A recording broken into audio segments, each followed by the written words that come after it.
안녕하십니까. 오늘은 5월 21일입니다. 최근 뉴스에 자주 등장하는 생소한 말이 있습니다. 바로 네거티브 레이트입니다.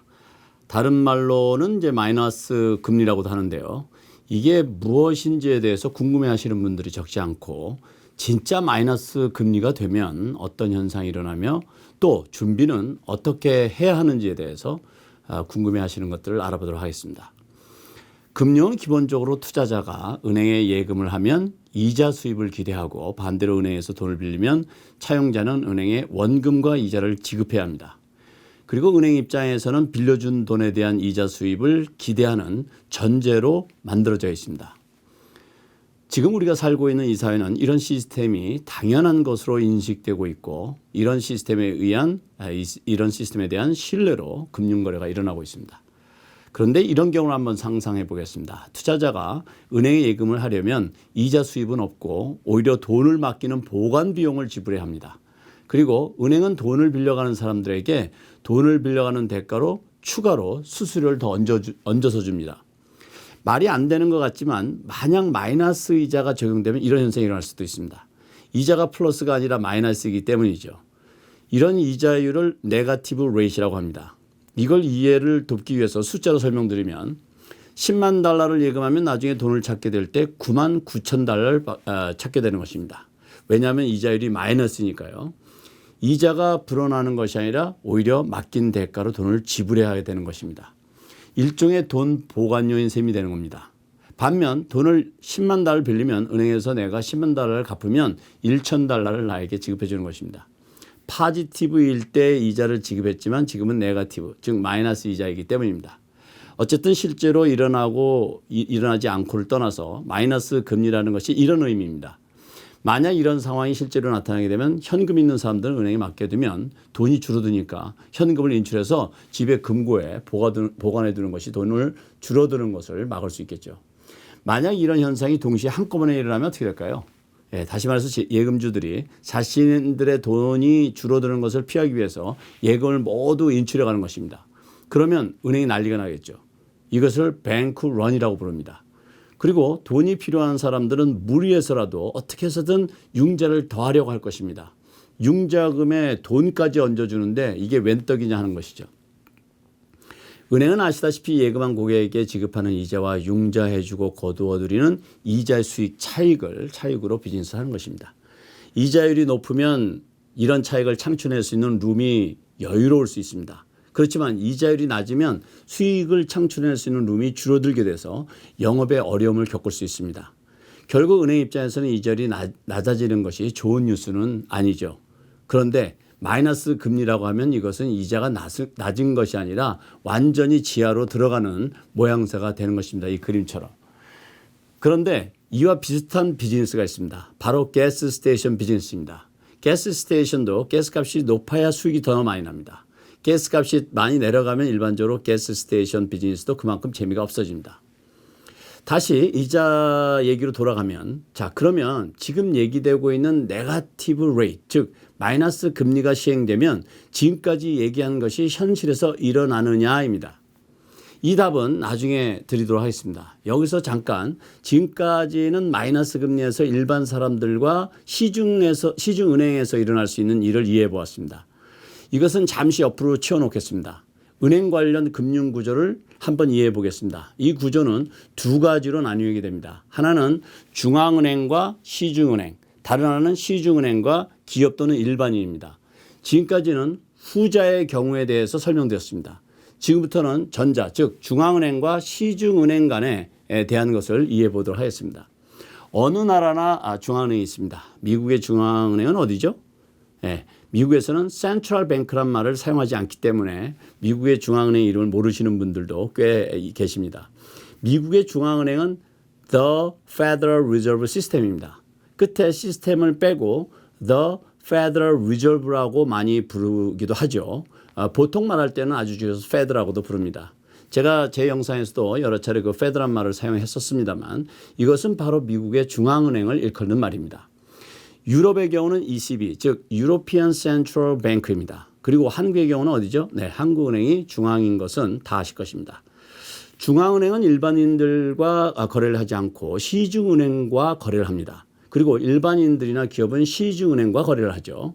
자, 여기서 시중은행과 우리와의 관계는 잠시 접어두고 지금부터는 시중은행과 중앙은행과의 관계를 이해해 보도록 하겠습니다. 우리가 거래하고 있는 시중은행은 우리가 예금한 것의 10%를 중앙은행에 예금을 반드시 해야 합니다. 이것을 Marginal Reserve Requirement이라고 하는데요. 한국말로 번역한다면 지급준비금 이렇게 해석이 될 수 있겠습니다. 우리가 예금하는 것은 은행 입장에서는 채무입니다. 즉 우리에게 갚아야 될 빚인 것이죠. 미국 중앙은행인 Fed에서는 안전을 위해서 이런 채무에 대해서 최저 10%를 중앙은행에 예치하도록 하고 있습니다.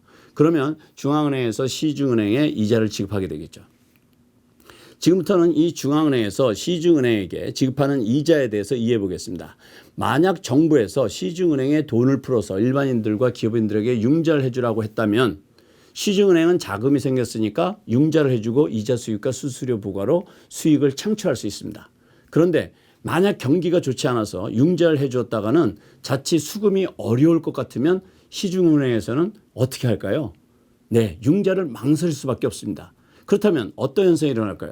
우선 시중은행에는 중앙은행부터 자금을 지원받았는데 융자를 해줄 수 없으니 은행에는 어떻게 돼요? 돈이 쌓이게 되겠죠. 이 돈을 그냥 쌓아놓을 수 있을까요? 그럴 수는 없습니다. 은행은 돈을 굴려야 합니다. 가만히 있으면 손해입니다. 경기는 나쁘고 투자할 곳도 마땅치 않으면 은행 입장에서는 이자가 낮더라도 안전한 곳에 예금해 두는 것이 좋겠다는 생각을 할 수도 있습니다. 그래서 고개를 살짝 돌려보니까 이자는 낮지만 중앙은행이 있습니다. 고객 예금의 10%만 리저브하면 되지만 더 옮겨놓는 것입니다. 자, 그러면 어떤 현상이 일어날까요? 중앙은행에서는 경기를 부양하려 하고 중앙은행에서는 경기를 부양하려고 양적 완화라는 명목 아래 시장에 돈을 풀기 위해서 시중은행에 지원을 했는데 시중은행은 불투명한 경기 속에서 손해보지 않으려고 융자를 하지 않고 있습니다. 그러면 중앙은행의 양적 완화 정책이 효과가 있을까요? 당연히 없죠.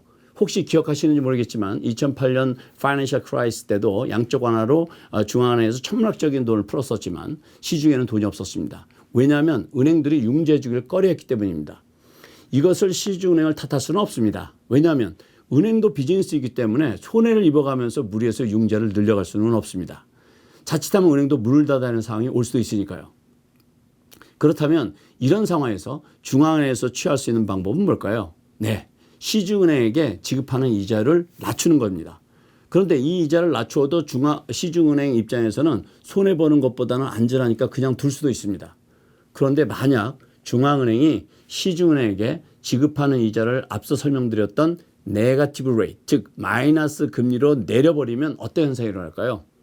네, 은행 입장에서는 더 이상 페드의 돈을 예치할 수 없게 됩니다. 왜냐하면 돈을 맡겨놓으면 수수료를 내야 하니까요. 가만히 앉아서 손해를 보게 되는 것입니다. 이 손실은 이자율이 마이너스이기 때문에 은행에서 돈을 맡기는 순간 손실이 확정되게 되는 것입니다. 그러면 시중은행 입장에서는 이 돈을 빼서 어디론가 움직일 방법을 모색해야겠죠. 여기서 지금 상황을 잠깐 오버랩 해보겠습니다. 아시다시피 코로나19 터진 이후 미국 중앙은행인 페드에서는 양적 완화를 단행했습니다. 그런데 페드에서 뭐라고 했죠? 네, 무한정으로 하겠다고 했습니다. 그러면 시중은행에서는 자금이 풍부해질 수 있는데 지금 비즈니스들이 문을 닫고 있는 상황에서 융자가 가능할까요? 그러면 시중은행은 돈을 가지고 가만히 있을 수도 없으니 가만히 가지고 있을 수도 없고 융자를 하든 국채를 사든 사채를 사든 돈을 움직일 방법을 모색하게 되는 것입니다. 최근 융자는 상당히 어렵습니다. 그러나 크레딧이 좋고 수입이 여전히 좋은 사람들에게는 좋은 조건으로 융자하기 너무 좋은 시기입니다. 왜냐하면 이자율은 낮고 돈은 풀려 있고 돈이 갈 곳이 마땅치 않은 은행 입장에서는 우량 고객에게 융자해서 물꼬를 터야 하기 때문입니다. 그래서 사실 표시는 잘 나지 않지만 우량 고객 유치에 은행들은 지금 치열한 경쟁을 하고 있을 것입니다. 당분간 이자율이 올라갈 가능성은 없고 마이너스 금리 얘기까지 나오고 있어서 아마 은행들도 많은 고민이 있을 것으로 생각됩니다. 이런 배경으로 트럼프 대통령은 다른 나라들이 네거티브 레이트의 혜택을 보고 있는 한 미국도 이 선물을 받아야 한다. 이것은 큰 숫자다라고 트윗한 것은 이미 언론 보도를 통해서 들으셨을 것입니다. 돈이 어떻게든 시중에 풀려서 경기를 부양하고 싶은 트럼프 입장에서는 마이너스 금리가 필요하다고 주장하는 이유가 여기에 있고 마이너스 금리는 아직 고려하고 있지 않다고 얘기한 파월 페드 의장은 아직은 마이너스 금리를 도입해서 시중은행을 푸시할 상황은 아니라고 보는 것으로 이해가 됩니다. 오늘은 국채 등 채권 시장의 논리까지 건들면 너무 복잡해지니까 그것은 생략하도록 하겠습니다. 지금까지 제가 말씀드린 네거티브 레이트, 즉 마이너스 금리는 두 가지를 설명드렸습니다. 하나는 시중은행과 일반인과 기업, 그리고 다른 하나는 시중은행과 중앙은행 간의 관계였습니다. 이미 알려진 것처럼 유럽과 일본 등에서 마이너스 금리를 적용하고 있습니다. 실제로 전자의 경우, 즉 마이너스 금리가 시중에 적용되어 고객들이 은행에서 돈을 무더기로 인출해 나가는 뱅크런 현상은 일어나지 않을 것으로 생각됩니다. 그리고 이미 마이너스 금리를 시행하고 있는 유럽이나 일본에서도 이자가 0% 또는 0.5% 등 거의 이자가 없는 정도는 유지가 되지만 실제로 시중에 마이너스 금리를 적용하고 있는 사례는 거의 없는 것으로 알고 있습니다. 그렇지만 중앙은행이 시중은행에 마이너스 금리를 적용하는 이유는 앞서 설명드린 배경이고 이것은 현실적으로 가능하다고 생각합니다. 경기 부양을 위해서 양적 완화를 시도하고 금리를 내려도 경기 부양이 잘 되지 않을 경우 고육책으로 중앙은행에서 마이너스 금리를 만지작거릴 수 있다는 것입니다. 어쨌든 지금 미국에서도 마이너스 금리 얘기가 지난해 하반기부터 솔솔 나오기 시작하다가 이달 들어서 트럼프 대통령과 페드의 이견이 부각되면서 관심이 부쩍 증가되고 있습니다. 게다가 유력 월가의 그 투자자들은 금년 말 또는 내년 상반기에는 미국의 마이너스 금리 가능성을 점치면서 대책 마련에 부심하고 있다는 언론 보도 역시 이런 움직임을 뒷받침하고 있습니다. 지금 우리는 누구도 가보지 않았던 경험을 하고 있습니다. 앞으로도 어떤 경험을 하게 될지는 모르겠지만 그 어느 때보다 돌아가는 경제에 관심을 가져야 할 때임은 틀림없는 것 같습니다.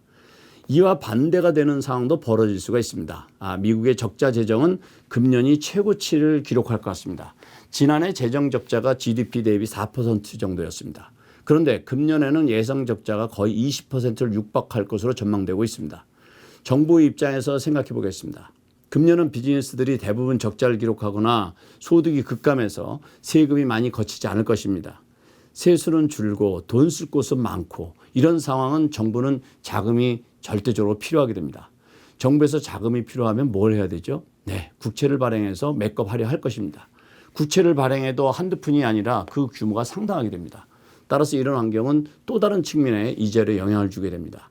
좀 머리가 복잡하실 것 같습니다. 이자가 내려간다는 것인지 아니면 올라간다는 것인지 정말 죄송하게도 지금 경제 상황이 그 정도로 불확실한 상황이 계속 재현되고 있고 누구도 자신할 수 있는 상황이 아니라는 것입니다. 이런 상황에서 주식에 투자해야 한다든지 부동산에 투자해야 한다든지 이런저런 얘기가 있을 수 있습니다만 어느 하나 확실히 보장할 수 있는 것은 없습니다. 이럴수록 경제 뉴스에 귀를 기울이고 투자에 신중을 기하는 것이 좋을 것입니다. 이런 격변하는 시기는 투자에 좋은 기회가 될 수 있지만 지금은 투자의 귀재인 워런 버핏도 주식 투자는 조심해야 한다는 언론과의 인터뷰를 되새겨볼 시기라고 생각합니다. 오늘 말씀을 정리해 드리겠습니다. 첫째, 최근 미국에서는 네거티브 레이트, 즉 마이너스 금리에 대한 관심이 늘고 있습니다. 둘째, 일반인 그리고 기업과 시중은행 간의 관계를 이해했습니다. 셋째, 미국 중앙은행 Fed Reserve와 시중은행 관계를 이해했습니다. 넷째, 실제로 일반인과 기업의 마이너스 금리가 적용될 것으로 보이지는 않으나 경제에 관심을 높여야 할 때라고 생각됩니다. 오늘은 여기까지입니다. 감사합니다.